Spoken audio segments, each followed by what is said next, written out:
వీరంతా పరిశోధన కోసం పురాతన శవపేటికను ఓపెన్ చేస్తారు. అయితే ఈ శవపేటికలో వందల సంవత్సరాల క్రితం సమాధి చేయబడిన మంత్రగత్తె శరీరం ఉంటుంది. కాసేపటికి ఈ శవంలో మార్పులు ఏర్పడి మెల్లగా ధ్వంసమవుతూ ఉంటుంది. అప్పుడు ఈ వ్యక్తి తన అనుచరులతో ఈ శవాన్ని పైకి లేపమంటాడు. దీంతో వీళ్ళు ఈ శవాన్ని పైకి లేపడానికి ప్రయత్నించగా సడన్ గా ఆ శవం దానంతటా అదే పైకి లేస్తుంది. ఇది చూసి వీరంతా భయపడిపోతారు.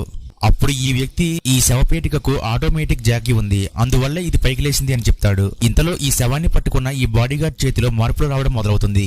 అలాగే మెల్లగా శరీరమంతా కుళ్ళిపోవడం ప్రారంభమవుతుంది. దీన్ని చూసి వీరందరూ భయపడిపోతూ ఉంటారు. అప్పుడు వీరు ఇదంతా ఈ మంత్రగత్తె చేస్తుందని, మనం జాగ్రత్తగా ఉండాలి అని అనుకుంటారు. కానీ ఈలోపే ఈ శరీరం పూర్తిగా ఆ మంత్రగత్తె ఆధీనంలోకి వెళ్ళిపోతుంది. దీంతో ఇతడు తనకి తెలియకుండానే కాల్పులు చేయడం మొదలు పెడతాడు.